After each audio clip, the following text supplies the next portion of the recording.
Je to príbeh hrstky tých, ktorí sa dobrovoľne rozhodli slúžiť Francúzsku. Francúzska cudzinecká légia je komunita, ktorá si svojich ľudí a záujmy nadovšetko chráni a preto verejnosti sprístupňuje len minimum informácií.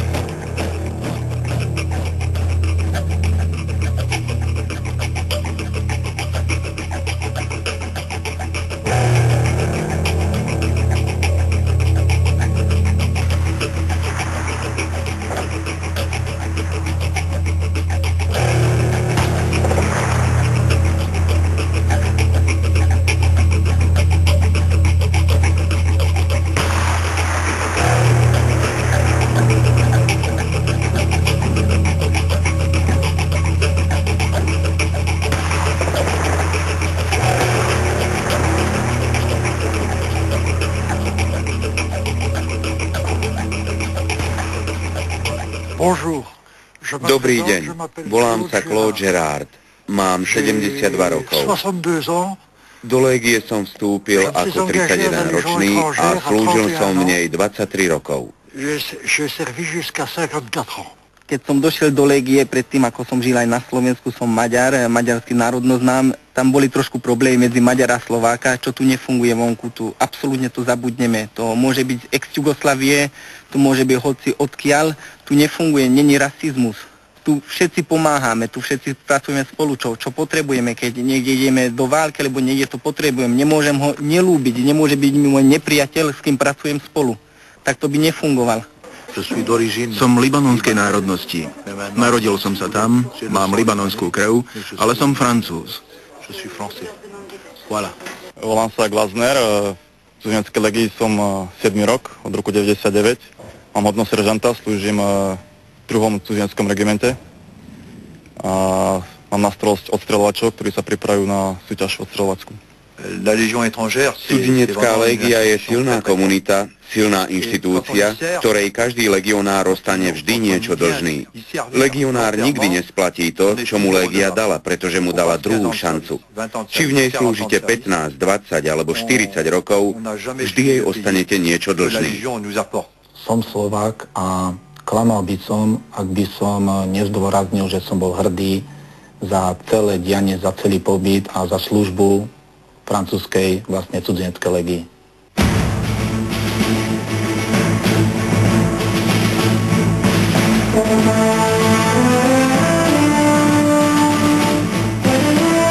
Légie.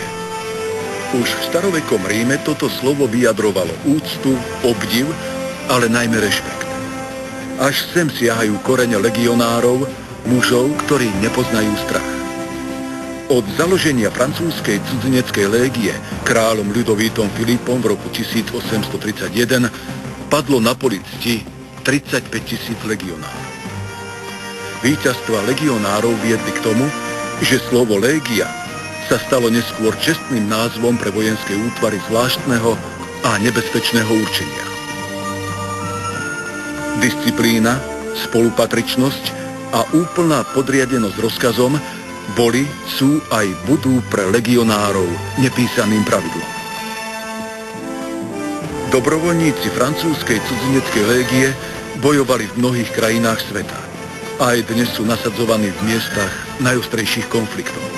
V Afganistane, v Iraku, v Kosove, v Čade, na pobreží Slonoviny a všade tam, kde ich Francúzsko potrebuje.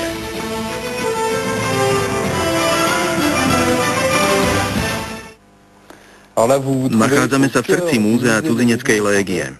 Múzeum cudzineckej légie nie je len miestom, kde prijímame návštevníkov, ale aj miestom, ktoré je pre legionára dôležité v jeho kariére a v jeho živote. Tu v tejto sále cti je obraz, ktorého nosnou témou je bitka v Camerone. Tento obraz predstavuje boje pri Camerone v roku 1863, pri ktorých 60 legionárov splnilo svoju misiu až do konca. Umožnili prejsť konvoju a dodržali pritom slovo, ktoré dali svojmu veliteľovi. Tu v tejto sále, 144 rokov po týchto bojoch, nachádzame toho istého ducha. Ducha daného slova, ducha vernosti, pretože tu, pri tomto stole, legionári podpisujú svoju prvú zmluvu o vstupe do cudzineckej légie, ktorú dostávajú z rúk svojho veliteľa. Podpísal som zmluvu pri plnom vedomí. Uvedomoval som si všetky riziká a na všetky som bol upozornený. Aj v civilnom živote máte riziká, môže sa vám stať čokoľvek. Prechádzate cez cestu a zrazí vás auto. Každé remeslo má svoje nebezpečenstvo a svoje úskalia. Jednoducho, možno som bol fatalista. Il faut être fataliste.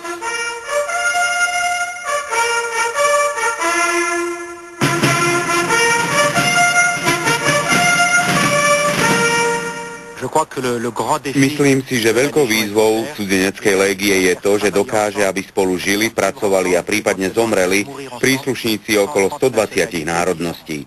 Aby toto mohla cudzinecká légia robiť, opiera sa o svoju históriu a vypracovala kódex legionárskej cti.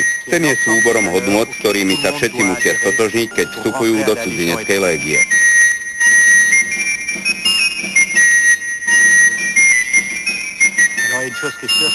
Jedna vec je istá. V cudzineckej légii neposudzujeme ľudí podľa ich pôvodu alebo podľa ich predkov. Posudzujeme ich podľa toho, čo robia a čo dokážu od vstupu do légie.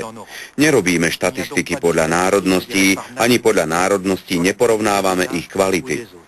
Slováci predstavujú v rámci cudzineckej légie asi 4%. Slováci sú dobrí vojaci, odolní voči utrpeniu, ktorí dokonale rešpektujú dve zásady cudzineckej légie, česť a vernosť.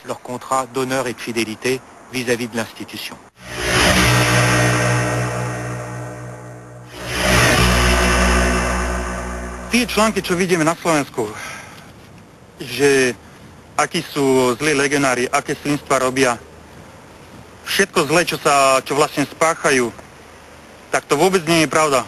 Vlastne, lebo légia drží sa francúzskych zákonov. Francúzsko je vyspelá krajina a není možné, aby dovolila takéto veci, čo sa píšu vlastne u nás na Slovensku. To není možné. To, čo všetko píšu títo dezertéri, to není pravda.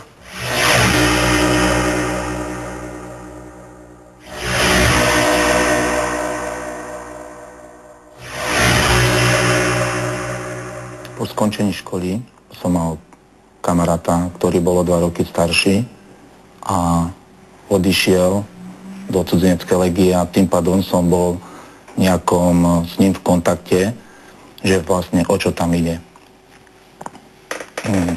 Opísal mi približne, ako to tam chodí. Mňa to veľmi motivovalo, ako každý chalan v mojich rokoch túžil slúžiť nejakej takej výnimočnej armáde. Zobrali sme sa, priateľ vlastní taxikárskú službu, nasadli sme jeden večer, doma som sa ani nerozlúčil, lebo bolo by to veľmi ťažké určite a odišli sme potichučky, potajomky, jednoducho akože sa ideme zabávať. Bolo to cez víkend a už sme sa nevrátili. Vedeli sme, že chceme ísť do Štrasburgu, kde je asi pre nás najbližšie rekrutačné miesto. Do Albánie sme boli presunutí vlakom a už vlastne tam sa to začalo trošička tak vyvíjať, že asi o čo tam pôjde. Nebol to pionierský tábor, je to militantná organizácia. Boli sme hneď ubytovaní, na druhý deň sme odovzdali všetko svoje súkromné oblečenie, veci, všetko bolo pekne zapečatené, odložené, každý mal svoju, ako keby som povedal, nejakú schránku alebo batoh, ktorý sa nemohol stratiť. To znamená, keby opúšťal rekrutačné stredisko, tak mu to bolo všetko navrátené, včetne peňazí. Mojou motiváciou prísť do cudzineckej légie bolo vlastne stať sa jedným z najlepších. Slúžiť v jednej z najlepších armád sveta, môžeme povedať. A myslím, že som našiel to, čo som hľadal. Motivácia? To je veľmi zlá otázka pre legionára. Takáto otázka sa legionárovi nekladie, pretože sú na to zlé spomienky. Väčšinou sa nevstupuje do légie z nejakého idealizmu, ale pretože máme za sebou pohnutý a ťažký život. Keby som bol spokojný vo svojej krajine, nebol by som vstúpil do légie. Ak som prišiel sem, znamená to, že vo svojej krajine som mal problémy a radšej som prišiel do Francúzska. Légia je teraz moja rodina, tak ako Francúzsko je moja matka.